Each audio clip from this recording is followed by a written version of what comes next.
Hello, ladies, and welcome to Training Tuesday. We are back on another fabulous cold winter night in New England. But we're here for Training Tuesday tonight, and tonight we're talking about communication. And I've planned the next few Training Tuesdays to be around the topic of communication. So January we really focused on what's the kind of support and tools that we maybe need at our fingertips to help us get through our New Year's resolutions, right? To help us change habits, break habits, move forward into the new year feeling strong and powerful and at our best. And this year, or this month, I should say, let me get my month straight. This month, I want to focus on how we communicate, how we share the goals, how we tell our stories, how we respond to people in the work environment who some are on our side, some are not on our side, but how we sort of tackle all of that. So tonight we're focusing on stop the word vomit, keeping it short and sweet and powerful when we're speaking up. That's tonight's topic. And I was thinking about this because I really wanted to start with the basic. Every time you open your mouth,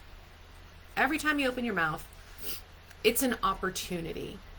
It's an opportunity to connect with other people. It's an opportunity to show up as the leader, the person with the energy that you want to show up with. And I don't care if you're using your voice to give your opinion at a staff meeting on the type of coffee being served, or if it's to brainstorm project ideas with a team, or if you're presenting at a conference or presenting your annual plan to the board of directors, right? It doesn't matter what the communication is. What matters is that every time you open your mouth, you are projecting out to the world who you are, what you're about, what's your business. Some speakers are heard because their ideas are so amazing, and people listen to them share these ideas, and they paint such a vivid picture of these ideas that people are like, yes, I want to do that, I want to follow that, that is the thing for me. And other people have followers, get people kind of following them around because they connect with you. They've said something, they've looked at you in a way that makes you, as the listener, feel seen, feel heard, recognized. They've been able to draw you in because of their ability to see you as a person. So, in both of those cases, have you noticed something? Neither the visionary leaders, so when I think about visionary leaders, I'm thinking like Elon Musk or Steve Jobs had these great visions. Like, we're going to go to the moon, we've got electric cars, we've got this beautiful technology, Apple, that doesn't, have a lot of buttons on it, and we use it every day. Both of those are visionary leaders, and people follow them for their vision. But you know what? Nobody really likes them. Right? Nobody really likes them. So think about visionary. The speakers who are more personal, who are more engaging, think about Oprah Winfrey or Brene Brown. And when they talk to you, you feel like you're talking to a friend, somebody who gets you. Think about Bill Clinton, whose political career was built on the fact that people said he could feel, what was the phrase he used? I feel your pain. He could feel their pain. None of these speakers, none of them suffer from what we call word vomit. Right? None of them have the diarrhea of the mouth, where you just kind of open your mouth and things just come out. So tonight I want to talk about that, because tonight is all about those of us who sometimes maybe open our mouth and a little too much comes out. And then we find ourselves on this hamster wheel and we can't stop ourselves. Do you ever catch yourself there? I've told this story before. I'm going to share it again really quickly. So this is the short version. where this was years ago, early in my career. It was my first role as an executive leader in a company, and I was the only woman on the executive team. And I'm pitching an idea to the team about a direction I think the company should take.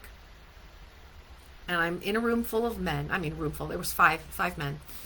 But I'm pitching my idea, and I'm frustrated because they're all just kind of ignoring me, like brushing me off. It's not this big a deal, you know. And it gets ignored. And then, like 4 months later, one of the guys in the meeting pitches that exact same idea that I had pitched 4 months earlier. And they're like, Kevin, that's a great idea. I always use Kevin for the men I don't like. Kevin, and nothing, I don't know why. I don't have anything actually against Kevin's, but I use Kevin. But it was like, but basically it was, Kevin, that's a great idea. We should totally do that. And I'm sitting there going, you know, I said this 4 months ago and none of you jerks listened. It was a WTF moment, and I was very frustrated. And I realized I had to consider what was my role in this. Because it's very easy to say I was the only woman in the room. I was the most junior executive. So of course they're going to ignore me. Of course they're not going to pay attention. Of course it's a gender thing. Like, it's easy to do that. And it's not that some of those things aren't true. It's not that some of those biases don't happen sometimes. But it also doesn't mean that I delivered my pitch the best way I could have.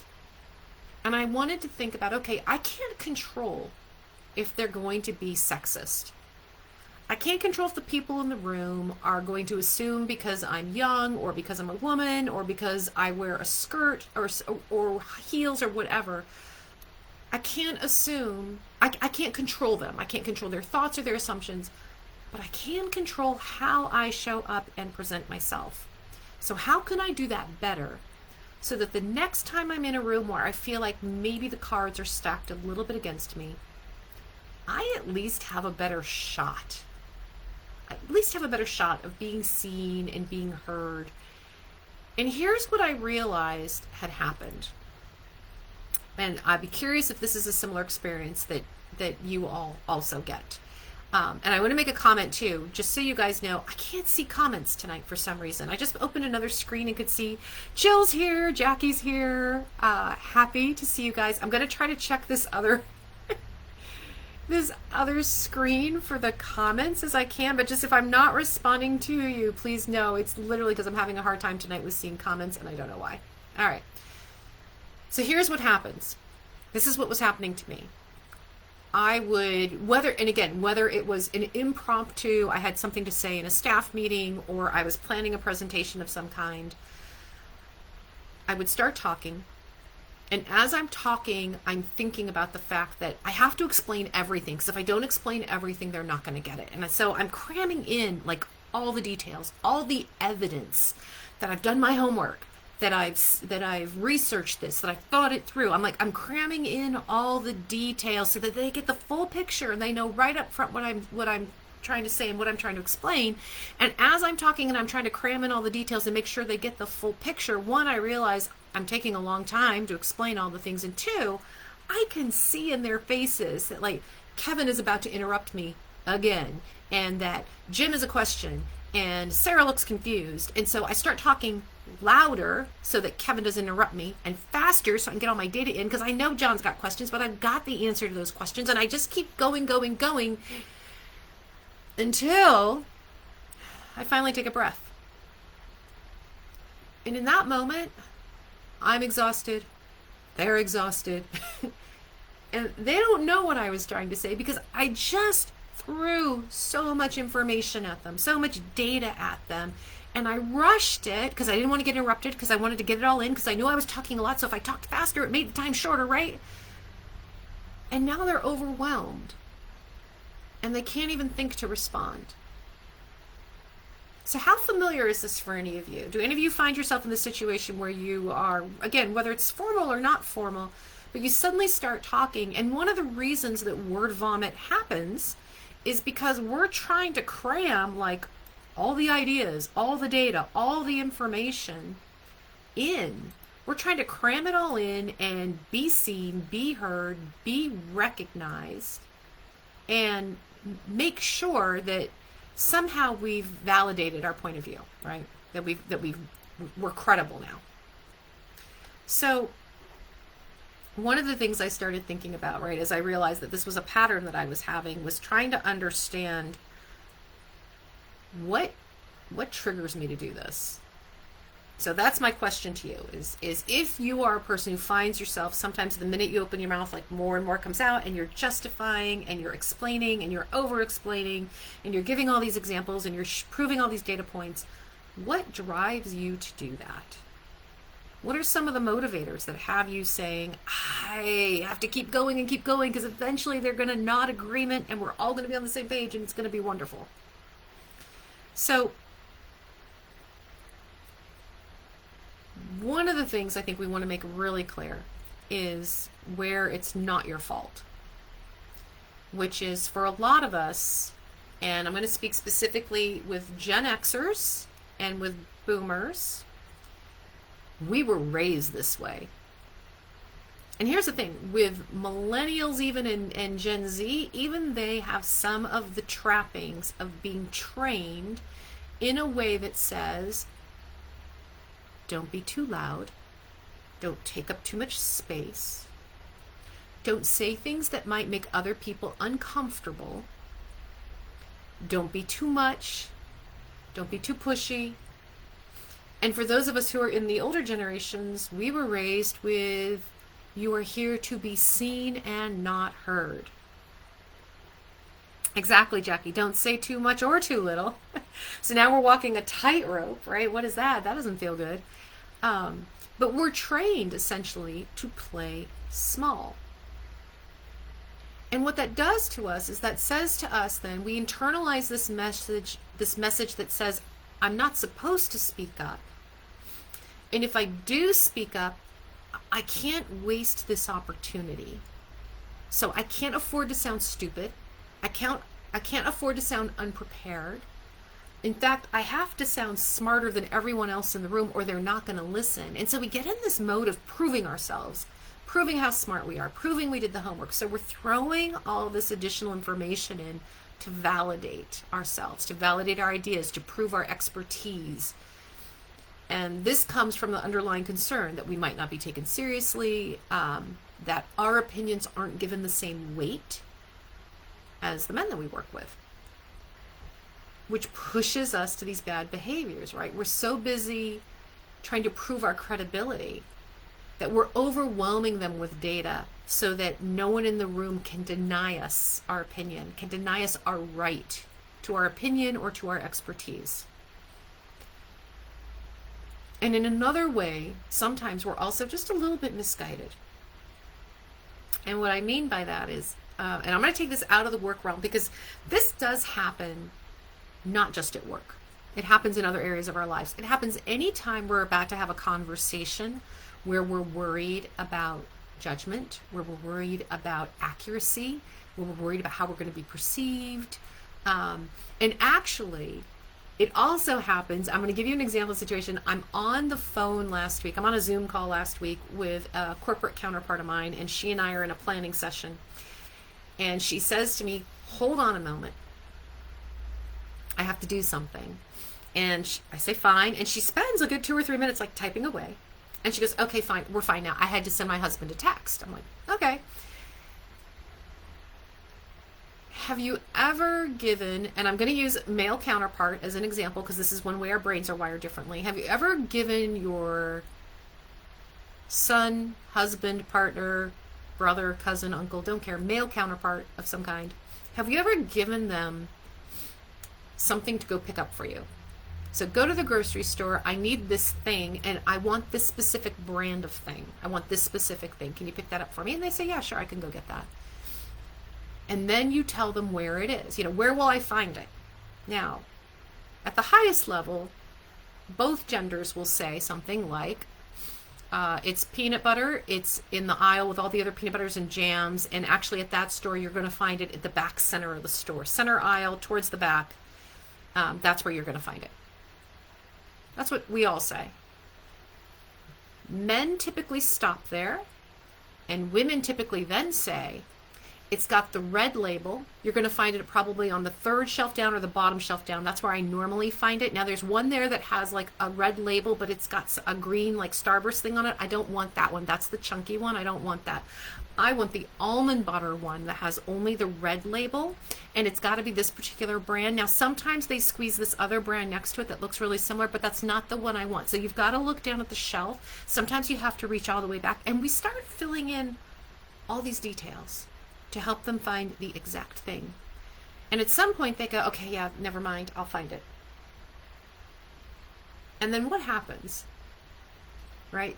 20 minutes later, you're getting a text message with pictures of peanut butter in it or nut butter in it going, is it this one? Is it this one? And that is exactly what happened with my counterpart. She had spent 3 minutes texting very explicit instructions to her husband on where to find, it really was a cashew butter or an almond butter or something like that. And as we kept going through our planning conversation, she then got 20 minutes later, like a series of 3 photos of different kinds of nut butter. Just, is it this one? Is it this one? What about this one? And she was going, why didn't he just listen the first time? And I thought, this is a beautiful example of how we overwhelm with details and data that the human brain can't retain, especially the male brain, not wired to retain that. And so it creates this schism in how we communicate. So sometimes we're just misguided. We're providing all this extra information thinking it's going to help when it just overwhelms. Another thing that might influence why we do the word vomit is just your workplace dynamics. If you had experiences like I did, I got interrupted a lot. And I realize now part of the interruption was because I had word vomit and they just wanted me to be quiet. And so they like would interrupt me to stop me. But some of it too was just men being somewhat rude and people being somewhat rude and interrupting me. And that interruption caused this anxiety in me that would have me speak up louder and faster before they interrupted, and then I would try talking over them so I could finish my thought. Not really paying attention to the fact that by talking louder and over someone else, they couldn't hear me anyway because they were too busy talking at me. They were too busy interrupting. So if you have a lot of interrupters in your life, personal or professional, this can be another reason that it creates that pattern of where we're cramming it all in. Now, here's the thing. One of the things I hear used a lot as kind of an excuse, but really just I hear it used a lot, is this idea that women talk more than men. That is what we now in this day and age call fake news. There was a study, I want to say last year, but it might have been 2022. But within the last 24 months, there was a study of 56 other studies about men and women and how often, how much we speak. And when you looked across 56 different studies about gender and how much we talk, we were pretty equal. Men and women were pretty equal. Literally depended on the situation, the topic. Like it was situational. The difference is, so first of all, we don't talk more than men. I want you to keep that in mind. We do not talk more than men. Unless we're in a meeting or a situation where we feel the pressure to perform. The pressure to perform, the pressure to validate and lend credibility to who we are and how we show up is far heavier on women than men in the work environment. So I want you to think about how many times you've watched a coworker deliver a pitch. Man or woman, you're sitting in a meeting and you've watched your coworker present their idea, and they're doing all the things we just talked about. They start talking faster, they're cramming in all the detail, they're giving you the backstory, there's tons of great data points in there, and they're pushing it through, and they seem really excited about it, but they're also talking really fast, and they're giving you a lot of stuff, and then they finally stop talking. How many of you sit back and go, yeah, great pitch? You don't. You don't, because you feel their nervous energy. You feel that rush, you feel the anxiety, and then you feel rushed, and then you feel anxious, and that's not comfortable. When you speak, right, I open this up with every time we open our mouth, it's an opportunity. You are transferring your energy to the people you're speaking to. You are connecting with the people you're speaking to, whether or not you're in the same room or across the planet on a Zoom call or a Teams call or whatever tech you use. If you're on the phone, your energy with which you speak, with which you are sharing your information, it's transmitted. And you guys know this. You're here Tuesdays. You can tell when I jump on and I'm a little bit frazzled. You can tell when I'm tired. You can tell when I've been traveling and I've screwed up my time zones again and I'm frustrated. You can tell that. The energy is there. You've also seen me stop. Take a breath and slow myself down. When I do that, I'm hoping that you're slowing down with me. That if I've caught you up in whatever frenetic energy I'm bringing to the table, that you take a breath with me and we can both relax, because Training Tuesday is not meant to make y'all anxious. It's not what it's here. It's here to be fun. It's here to learn. It's here to grow together. It's here to explore. So I'm not talking about diminishing your passion and your excitement for a topic. I am talking about monitoring and managing your nerves, your anxiety, the part that transmits that manic, frenetic energy that makes everybody else a little bit on edge. That's what I'm talking about. So how do you do that? How do you overcome the nerves, overcome the stress? What do you do? What do you guys do when you're about to present? What do you do? What techniques do you use to calm yourself? I just said breathing because that is what I do.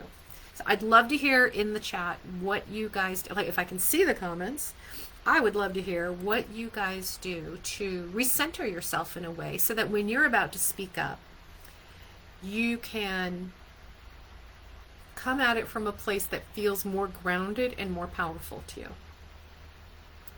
So one of the reasons that I do the breathing, and I always refer to breathing, and anytime I talk about stress management, you will hear me talk about breathing, box breathing, all kinds of breathing, because it is the fastest way for us to connect our mind and our body and bring it to an even keel. Meditation and yoga both have taught me so much about how much our breath can actually help us regulate our emotions, regulate our state of being, and bring us to a place. And it doesn't mean that I don't still have nerves. It doesn't mean that I'm still not maybe a little nervous or anxious or stressed about what I'm going to present. It does mean, though, that I'm containing it in a way that I don't infect you with it. Because what I want to infect you with is the passion, the energy, the joy, the excitement, but not the stress. So stretching. Hey, Tracy, good to see you. Yeah, see, physical movement, that's a beautiful suggestion. Physical movement helps us literally physically move the energy around. When we can break up our physical energy, we actually reduce stress. We reduce the tension in our body, which helps us breathe better and show up better.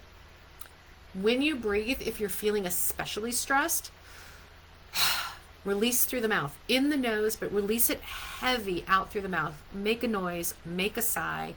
You will be surprised at how much it makes you just feel better. And it really does help you release physically the tension in your muscles. Another thing that I recommend you do, and again, if you can do it before that impromptu raise your hand, hey, I've got a comment, it does help. Especially those of you who are nervous about speaking up, and you're gonna take a beat before you volunteer your opinion anyway. But especially when I am planning a presentation, something I used to do a lot is visualize. Who do I want to be? Who do I want to show up as? What's the energy I want to project? Who do I want to project in this moment? So I talked last month, as we talked about foundations for your resolutions and stuff, I talked a lot about like the inner diva. Right? How do you bring out that inner confident woman who's got a little bit of swagger, right? To come and share, right? To come be a big part of this world. Visualizing who you want to show up as when you present, who you want to show up as when you volunteer your opinion. I want to be powerful. I want to be calm. I want to be centered. I want to be excited and passionate, right? Whatever it is. If you can visualize that and take that breath before you speak, it can help ground you. Now, for some of us, we have a hard time visualizing ourselves as that person, as that leader, as that speaker. Initially, we have a hard time with that. So what I do recommend, and I recommend this regardless of how comfortable you are or not, because it helps. I recommend you start tapping into who's your favorite speaker? Who's your favorite orator? Right? Tap into that. Go watch some YouTube videos. Go look at some speeches of famous orators. Watch Oprah Winfrey deliver a presentation. Watch Barack Obama. And if you want to be on the other side of the aisle, go watch Ronald Reagan speeches. Watch Maya Angelou. If you're looking for the more inspirational, energizing, go find Tony Robbins. Go find Louise Hay. Go watch Martin Luther King. There are all kinds of great orators out there. And what you can learn by watching them is how they present themselves, how they share information, how they don't show up as manic or frenetic or anxious, and they don't throw all the information at you. What they do let you do is they let you ask questions. Maya Angelou, if you watch her, shows up as what? As a creative, as a writer, as a poet. She completely chooses her words. She chooses her cadence of how she speaks according to the identity she wants you to take away when you talk with her, when you interact with her. If your favorite orator is maybe a little more dramatic than how you want to show up, then go to your favorite kind of leader mentor. Maybe that's somebody at work. Maybe it's somebody you know. Maybe it's somebody like a Brene Brown or a Sarah Blakely. She's the founder of Spanx. Maybe it's Melinda Gates, right? They're not flashy. They're not, glamorous. They're not glamorous speakers like an Amal Clooney, right? Who's very exotic and has this high-powered job, and she's married to George Clooney. And it's not America Ferrera, who's also an excellent speaker, but is also an actress who was in the Barbie movie, right? She, look at other business leaders who are women, and go watch them on LinkedIn videos. Go watch them again on YouTube, and see how they present, because they might present with less drama, but they don't present with any less power. And what you'll find is the cadence, the tone. You'll find the energy that they're bringing. And that way, when you are speaking in any situation, you channel the inner mentor, right? You channel that inner orator, that inner leader. And that's who you are in that moment. And you take some time practicing. How would I respond to that question? How would I respond to Kevin interrupting me? How do I respond to Jenny's confused look? If right now in this moment, I am channeling my inner Oprah Winfrey. I am channeling in this moment Melinda Gates. How do I respond in those moments? They don't respond with defensiveness, right? They don't respond with throwing all the data at you. And yes, Jackie, they use pauses intentionally. And why do they do that? Why do we do that? Because when you speak intentionally, when you keep your point concise, you let it breathe. You breathe, your audience breathes, and they get to ask questions. They get to think it through. They get to absorb what you're saying. You're giving everybody a moment to go, oh, I hadn't thought about that. Or, oh, I thought about that, but here's the question. You're giving them a chance to absorb and process with you. You're not rushing them to a conclusion, because here's what happens when we rush, when we don't pick our point, when we overwhelm with data, we're not connecting. We're not connecting. We are not giving the person at the other end of the call, at the other end of the phone, on the other side of the table, we're not giving them a chance to come on the journey with us, to connect with us, to say, I get it. I see myself here too. I understand what you're saying. Here's what I'm thinking about that. We don't give them any room to breathe. We don't. So letting them breathe, letting yourself breathe, brings them on the journey with you. It creates the connection that allows them to hear you. Feeling heard and feeling connected is all part of being persuasive. It's all part of being influential, right? You're all here because what are we doing? We're building our network. We're trying to accelerate our careers, right? We're having difficult conversations with team members, with employees, with our bosses about getting raises and promotions, about discipline even. How we choose to communicate matters in every one of those situations. And the more concise you are, the more straight to the point you are, and then you zip it, the more you allow the conversation to breathe and the other person or the other 10 people or the other 10,000 people to connect with you. So here's the thing, and this is a tip for those of you who deliver a lot of PowerPoint presentations, because a lot of us in the corporate environment it's death by PowerPoint. You keep your slides to a minimum and you have 1 point. 1 point per slide. Do not overwhelm your slide with bullets and sub-bullets and data. There is one key message that you need to deliver on every slide if somebody's going to remember your presentation. And you might have 50 other slides in your appendix that are validating and giving you credibility and showing your research, but you don't care about those. Keep them in the appendix. You don't talk to those. You talk to the first 10, and you have a clear key message on every single slide. Pick your point and then let the idea breathe. Let it take up room, which means don't be afraid if you're interrupted. Don't be afraid by John's quizzical look. Don't be afraid by the questions, because that is a moment of connection and opportunity. Don't assume you know what all their questions are going to be, because you preempting their asking the question, it doesn't make you look smarter. It makes them feel like they're not part of the conversation. It makes them feel like they have nothing to contribute. They have nothing to react to. And frankly, if you're throwing that much data and they're so overwhelmed, they can't connect with you anyway. So don't worry about the questions. Welcome them. It is an opportunity to connect. It is an opportunity to bring the person on the journey with you. And again, I don't care if this is somebody asked for an opinion in a staff meeting on the kind of coffee that you're going to serve. And you can use this literally every time you open your mouth, because that is how you present yourself as a leader.